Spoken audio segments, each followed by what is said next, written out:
반갑습니다. 장종료 시장점검입니다. 오늘 코스피 지수 상승 마감했습니다.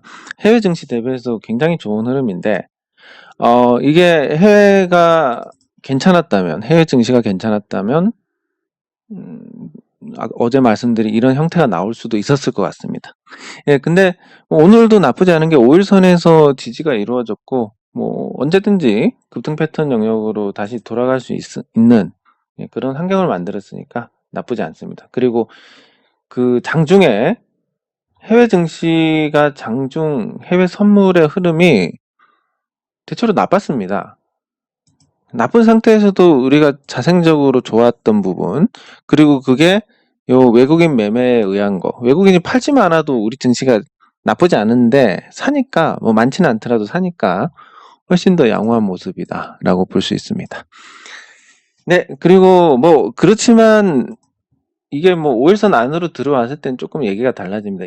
이동평균선 간의 거리가 커져 있기 때문에 이게 들어오게 되면 이런 식의 이격이 벌어졌을 때 나왔던 이런 형태의 흐름들 눈여겨보시면 이게 어쩔 수가 없는 부분입니다. 이동평균선의 성격을 봤을 때. 꺾이면 많은 투자자들이 다양한 방법을 하는데 어떤 투자자들은 그냥 아무데나 매매하는 투자자가 있고, 그 두 번째는 이 이동평균선 이탈할 때 정리하는 투자자도 있을 것이고, 세 번째는 그냥 떨어지는 거 보고 따라서 투자하는 투자자도 있을 것이고, 이렇게 다양한 투자자들이 있는데, 이렇게 이격이 벌어지면 평균 가격이 한 달 평균 가격이 여긴데 어느 정도 수익이 발생한 상태입니다. 그러면 차익 실현 욕구가 높아지는데, 이 차익 실현 욕구를 제어하는 게 상승입니다. 상승하면 올라가니까 더 올라갈 것 같아서 팔지 않고 있다가 상승을 멈추는 순간부터 이제 쏟아지기 시작하는 겁니다.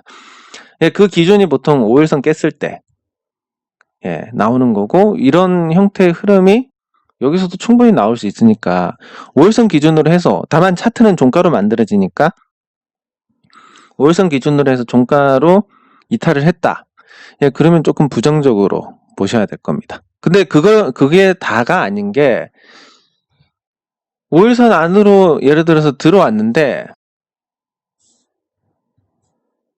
5일선 안으로 이렇게 들어왔는데 다음날 해외 증시가 갑자기 호재가 터져가지고 폭등해서 시작한다. 그럼 이렇게 돼서 이렇게 될 수도 있는 겁니다. 이런 부분까지는 우리가 예측을 못하기 때문에, 그래서 대응의 영역이다라고 하는 겁니다. 이렇게 이런 사람들, 차트에 모든 답이 있다는 사람들, 그리고 차트가 무용하다는 사람들 다 틀렸습니다. 왜냐하면 이 주가 흐름 몇 달치를 한꺼번에 보려면 그것만으로도 차트에 효용이 있는 거고, 그리고 두 번째는 이런 내용들을 복합적으로 종합을 해서 확률을 높이는 시도는 거의 하지 않는 것 같습니다. 왜 그런지는 모르겠지만. 그게 참 안타까운데, 어쨌든 요런 내용들 기술적 분석을 기준으로 해가지고 주가가 해외 증시가 좋았을 때 반응, 나빴을 때 반응. 오늘은 우리 증시만 갖고 가면 어쨌든 양봉이 나오는데, 해외가 나빴으니까 여기서 5일선 지지가 되는 거고, 해외 증시가 좋았으면 이렇게 뻗어나갔을 거고, 그리고 내일 해외 증시가 나쁘지만 않다면 요게 내일 또 나올 수 있는 겁니다. 똑같은 패턴이 계속 기대가 되는 상황이니까 시장은 나쁘지 않다, 이렇게 정리를 할 수 있습니다. 네, 그리고 코스닥. 네, 코스닥은 오늘 장중의 흐름이 조금 괜찮았는데, 코스닥 장중 흐름을 보면 이걸 켜야 되는데, 오늘 장중에 나왔던 어떤 일시적인 반응이 괜찮았습니다. 에너지가 느껴졌는데, 이제 시장을 계속 보면 이런 포인트들을 잡을 수가 있는데, 아니면 이제 그냥 오늘 양봉 나왔네 하고 끝입니다. 근데 이거를 이제 말씀드리는 건 이렇게까지 파고 들으라 이게 아니라, 요러한 포인트들을 볼 수 있고, 그래서 장중에 보는 부분이 어쨌든 장중에 경험을 쌓는 부분이 유효하다. 근데 그 장중에 경험을 쌓는 부분도 말씀드린 것처럼 댓글이나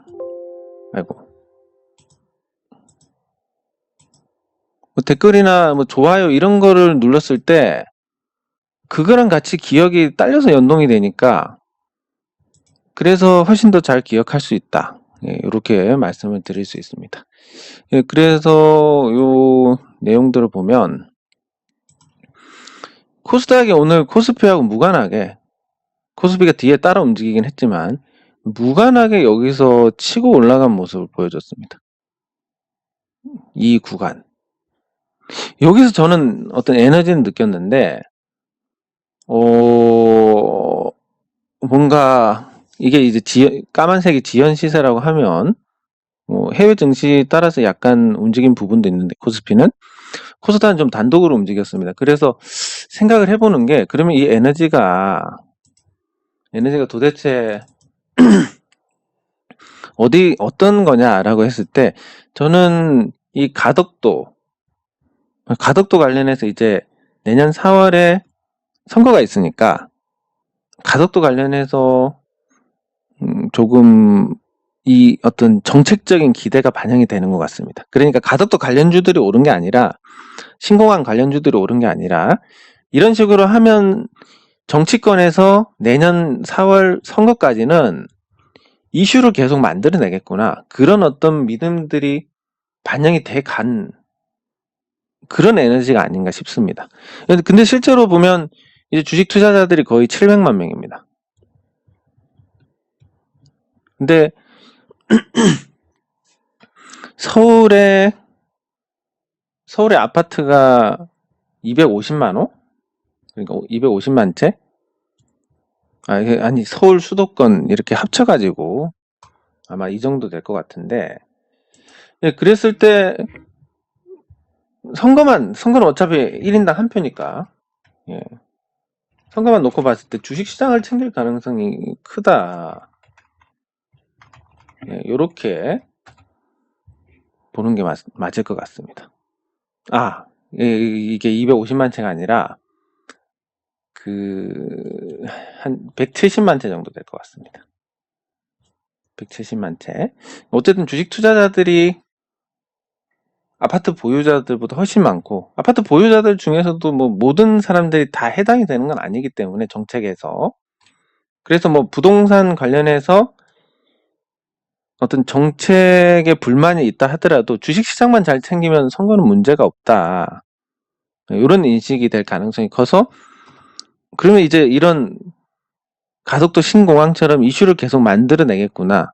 참 좋은 환경이 오는구나. 오늘 특히 다시 코로나 확진자 늘어나니까 비대면 관련주들이 올랐습니다.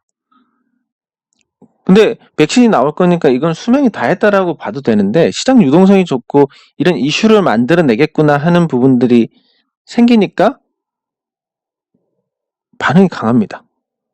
그래서 내년 4월까지 중소형주에서 잘만 하면 굉장한 성과를 낼 수 있는 기회가 있지 않을까 기대를 하고 있고 뭐 대선 테마주들도 그럴 거고 다양한 측면에서 지금 시장에 투자는 이렇게 하셔야 되지만 뭐 가치 근거로 평가를 해서 저평가할 때 사서 뭐 고평가할 때까지 가져가는 이런 접근을 해야겠지만 중소형주들은 오로지 관심입니다. 물론 망하지 않는다는 믿음이 기반이 돼서 그 다음에 관심을 받는지 안 받는지인데 이 관심을 받을 만한 종목이 뭐가 될지 잘 찾아보시면 될 것 같습니다. 대선 주자들 관련주들 하고 그리고 이 신공항이나 어떤 행정수도 이전이나 이런 이슈를 만들어낼 수 있는 부분들에서 큰 시세가 날 수도 있으니까 오늘 에너지를 봤을 때 요건 요거고 또 시장에 대해서 이건 이거니까 그렇게 이원화해서 투자를 해 나가시면 괜찮을 것 같습니다. 네, 그리고 종목으로 넘어가서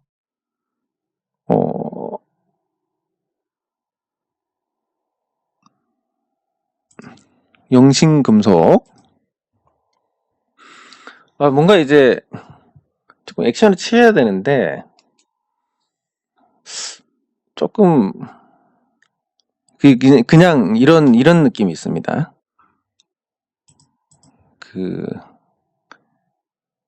어떤 뭐라고 표현해야 됩니까?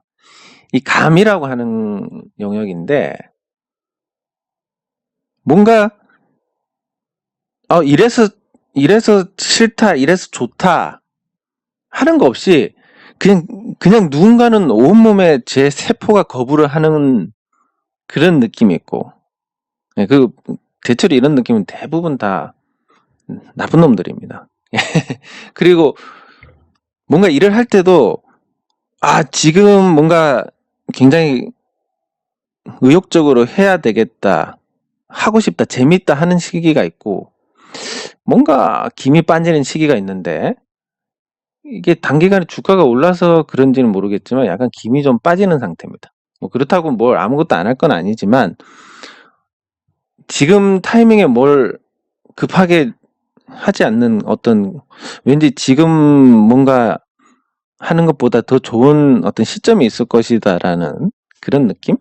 네, 그래서 지금 아직은 아무 조치도 취하지 않고 있는데, 의욕이 생길 때 진행을 할 겁니다. 근데 당분간은 지켜보는 걸로 하고, 주가가 잘 내려오지 않는데 이게 이제 시장이 좋은 영향도 분명히 있을 겁니다. 예, 시장이 좋을 때는 주가가 올라가면 안 빠집니다. 시장이 나쁠 때는 올라가면 빠집니다. 자, 그러면 여기서 만약에 작은 종목들의 작전 세력이란 게 있다면, 뭐 영신금속은 없습니다만 작전 세력이란 게 있다라고 한다면 언제 주가를 올리는 게 좋겠습니까? 시장이 나쁠 때. 뭐 시장 나빠도 오를 종목들은 오르는데, 뭐 이런 말씀 하실지 모르겠지만 시장이 나쁠 때는 올려놓으면 주가가 빠집니다. 또 올려놓으면 또 빠집니다. 또 올려놓으면 또 빠집니다. 그러니까 이러면서 계속 물량이 늘어납니다. 작전 세력이 있다면.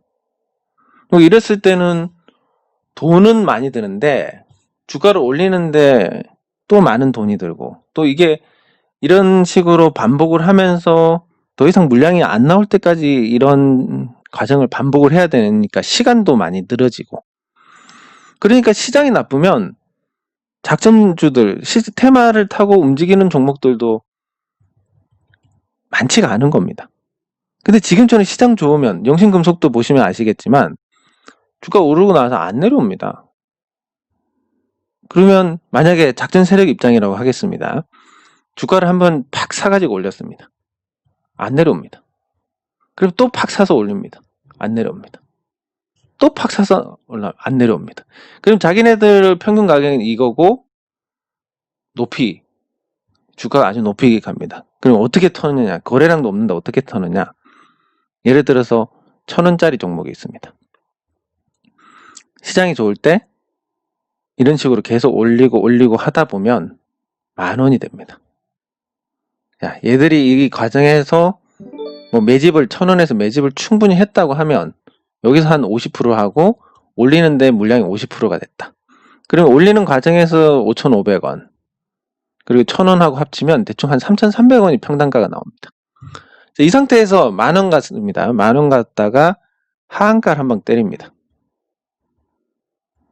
자, 그래도 7,000원입니다. 근데 하한가를 가면 당일에 더 죄송합니다. 예, 하한가를 가면 당일에 더 뭐 떨어질 건 없고, 그래서 뭐 하한가 따라잡기 이런 매매법도 있고 하니까 한 방에 하한가를 보내면, 그것도 하한가 보내는 과정에서 팔 때는 또 10,000원부터 팔기 시작하니까 여기 도달할 때까지는 또 8,500원에 어느 정도 정리를 할 수 있습니다. 평단가. 그리고 7,000원에 하한가니까 또 하한가만 풀어준다든지 이런 전문적으로 또 하는 쪽도 있을 거고, 그렇게 해서 풀면 수익이 납니다. 그러면 거래량이 터질 때는 언제입니까?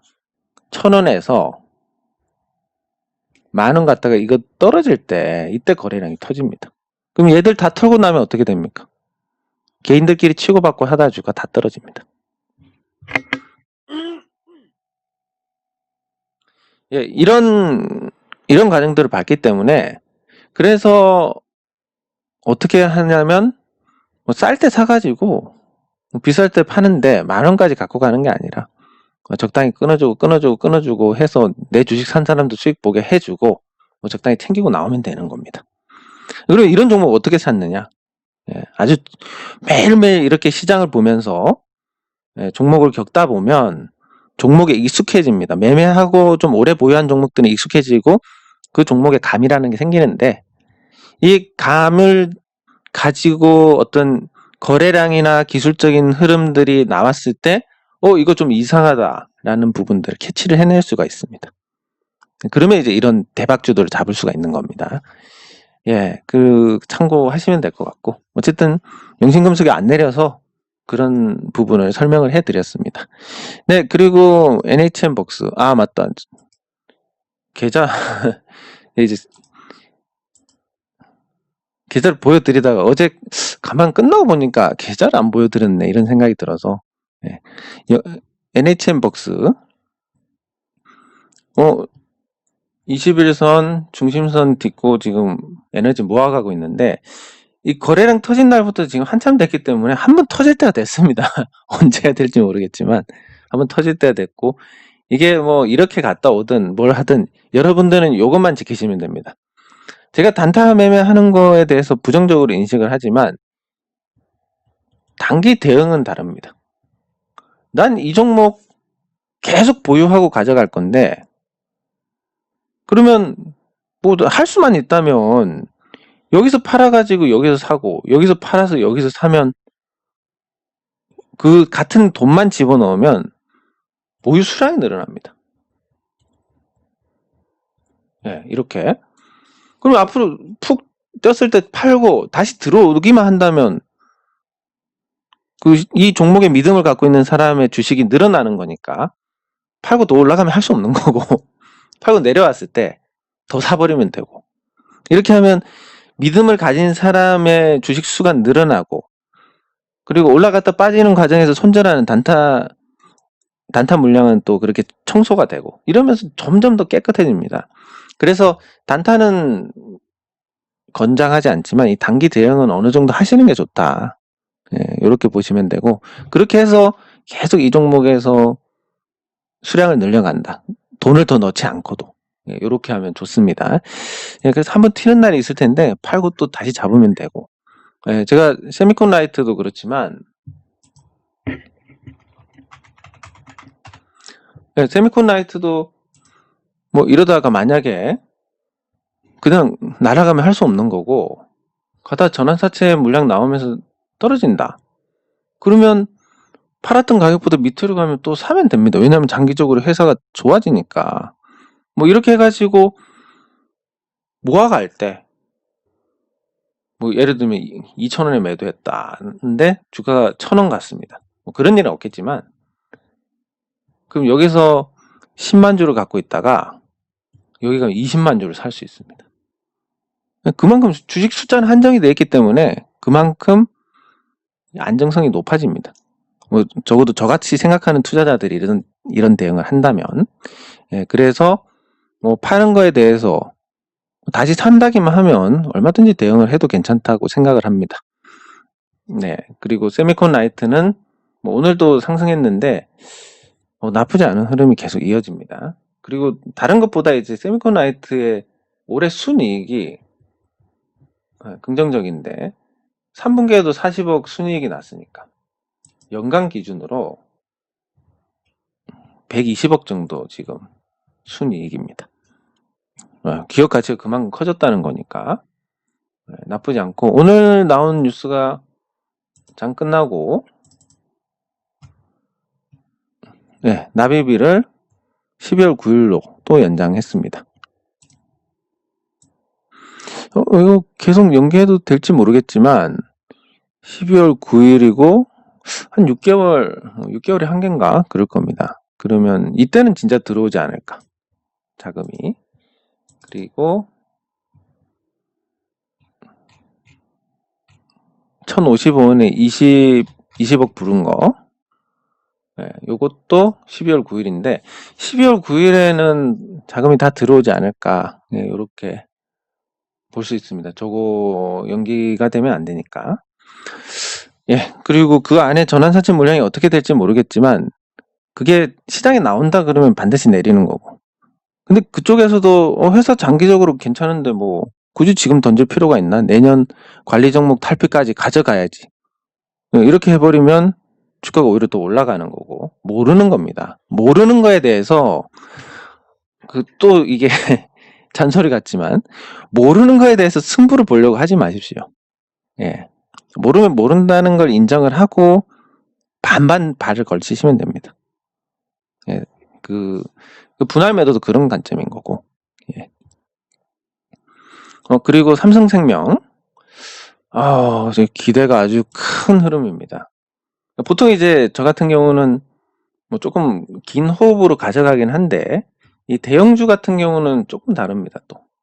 대형주는 언제 시장이 이렇게 등락을 할지 모르기 때문에 비중 조절을 즐겨 하는데, 삼성생명은 그런 생각조차 안 드는 흐름입니다.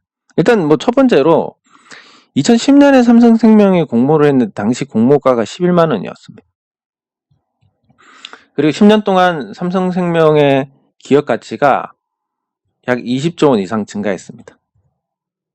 근데 주가는 지금 뭐 많이 빠져가지고 반등을 한 상태임에도 불구하고 7만 5천 원이고, 기업 가치 는 거랑 원래 거랑 합치면 삼성생명이 기업 가치가 거의 한 38조 원 정도 됩니다. 38조 원의 기업 가치를 갖고 있고, 그리고 삼성전자 주식을 팔아야 될 확률이 높아지고 있고, 뭐 이런 배당 수익률도 3.7%이고, 이런 종목이 시가총액이 15조 원이다. 이게 정상이 아니니까. 근데 뭐 삼성생명법 통과 이후에 반응이 올 거라고 생각했는데, 그 전에 이미 오고 통과됐을 때가 아마 정점이 될 거라고 보면, 적어도 뉴스 나올 때까지는 그냥 편하게 들고 갈 수 있는 겁니다. 그래서 그 부분은 굉장히 좀 마음 편하게 보유할 수 있어서 기분이 좋고, 이 단기 고점 넘으면 또 탄력을 받고, 그러면 이제 기술적으로 또 하나 어디를 봐야 되느냐? 예. 하락하다 떨어졌을 때 뭐 그냥 별거 없습니다. 뭐 선을 보는 게 아니라 매물을 봐야 됩니다. 입장 바꿔서 여러분들 나 21선에서 대응해야지. 이게 평균값이 많기 때문에 그런 부분들은 있는데 근본적으로는 내가 가진 평단가에 매도해야지. 물린 사람들. 그러면 지금 이게 색깔이 들어간 게, 연두색이 들어간 게 매물인데 삼성생명이 어디서 저항을 받겠습니까? 요 매물이 많은 12만 원에서 저항을 받게 되는 겁니다. 그럼 12만 원 갈 때까지는 매물이 많지가 않네? 예. 요런 상태. 그래서 조금 강한 상승을 기대할 수 있지 않을까. 살짝 기대가 되는 부분입니다. 예. 그리고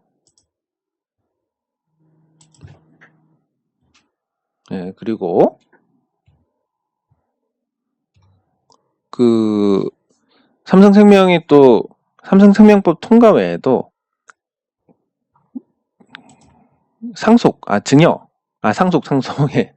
상속이 있는데, 이건희 회장 사망 시점이 이 시점이고, 그랬을 때 전후로 2개월이니까 상속세 늘어난다, 주가 올라서 이렇게 생각하실지 모르지만, 사실 이 눌러놓은 거 자체가 아마 그런 부분이 알게 모르게 반영이 된 게 아닌가 싶습니다. 예, 그래서 2달인데 이미 한 달이 됐으니까 나머지 한 달 동안 적당히 오르고 삼성생명법 통과하고 상속되고 뭐 이렇게 하면서 한번 빵 터지면 진짜 매물이 많은 12만 원 전까지는 갈 수 있지 않을까. 공모가가 11만 원인데 그건 올려야 되지 않겠나, 이런 생각이 듭니다. 예, 그리고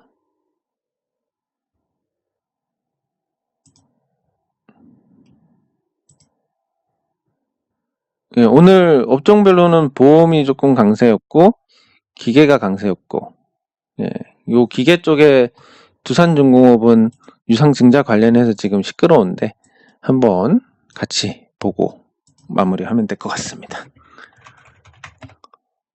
예, 두산중공업이 유상증자 해서 권리락까지 나왔는데 이거 치고는 굉장히 잘 버틴 겁니다. 유상증자 해서 물량이 나옴에도 불구하고 이렇게 한 건 잘 버틴 건데, 그 이유를 굳이 따져보면 이제 두산그룹에서 42%를 갖고 있으니까 적어도 이 물량은 유상증자 받은 이 물량은 시장에 나오지 않으니까 전체 유상증자 물량의 한 절반 정도는 시장에 쏟아지지 않는다. 두 번째는 어쨌든 정부가 해상풍력이나 이런 쪽으로 가스터빈이나 이런 쪽으로 두산중공업의 그 탈원전으로 타격받는 부분을 어느 정도 채워주고 있다. 물론 그게 당장 돈은 안 들지만 장기적으로는 희망이라는 게 생겼으니까. 그리고 주가 자체가 워낙 낮아서 그런 부분이 있다라고 그렇게 해석을 할 수 있습니다. 근데 뭐 경험적으로 그렇습니다. 이게 유상증자해서 주식이 추가가 되면 이걸 가지고 매매하는 사람들이 늘어날 거고, 단타 매매는 어쨌든 주가에 부정적인 영향을 줍니다. 유동성이 빠져나가고, 올리려면 올리는 건 힘든데 내릴 때는 때려버리면 쭉 빠지니까. 그래서 그런 부분들까지 고려했을 때 추가 상장을 하고 난 뒤에는 조금 부정적이다라고 볼 수 있습니다. 그래서 여기 보시면 추가 상장일이 신주 인수권 행사, 그리고 변경 상장일이 10월 20일. 근데 지금 청약을 하고 있던데, 이게 날짜가 잘못된 것 같은데, 이거는.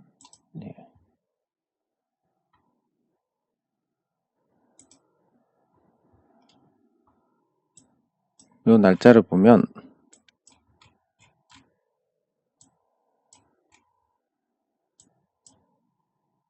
납입일이 12월 10일이고 상장 예정일이 12월 24일입니다. 그러면 12월 24일 전까지는 그럭저럭 버텨줄 겁니다. 왜냐하면 실제로 던질 물량이 안 나오고, 이 두산중공업 주가를 보시면 과거에 뭐 이 정도, 이거보다 훨씬 높았습니다. 19만 원이었습니다. 이게 유상증자 하면서 가격이 조정이 돼서 그렇지. 그래서 지금 두산중공업 주식 던질 분들은 거의 없을 겁니다. 기존 주주들 중에서. 근데 유상증자를 받게 되면 이야기가 달라지니까. 그래서 12월 말까지는 나쁘지 않은데 그 이후로는 매물 부담 때문에 부정적이다. 다른 건 예측을 해도 맞는다는 보장이 없지만 이 수급, 매수, 매도에 대한 예측은 거의 다 맞습니다. 누군가 팔면 내리고 누군가 사면 오르니까. 그래서 두산중공업은 지금 단기 흐름이 좋고 청약일까지는 보통 관리를 합니다. 요것도 알아두시면 좋을 것 같은데, 청약에 실패를 하면 회사에 자금이 안 들어오니까, 보시면 청약일이 구주주 청약일이 12월 3일 4일입니다. 그러면 12월 3일 4일까지는 요 9,640원에서 한참 더 높은 가격, 적어도 유지는 해야 사람들이 청약도 할 거고 하니까. 그래서 12월 초까지는 주가 흐름이 나쁘지 않을 가능성이 높다. 근데 그 이후로 청약 끝나고 나면 이제 그때부터 실망이 아니라 주가 관리하면서 올랐던 부분들을 매도하고, 그리고 나서 또 추가 상장돼서 유상증자가 물량이 나왔을 때 신주 인수권 사가지고 그거 받아서 파는 사람들도 있을 거니까 매물이 쏟아져서 그 이후로 계속 좋지 않을 것 같다. 그래서 12월 초까지 괜찮은데 그때까지 하고 그 뒤에는 조금 대응이 필요하지 않나 생각을 해봅니다. 장 종료 시장 점검은 여기서 마치도록 하겠습니다. 수고하셨습니다.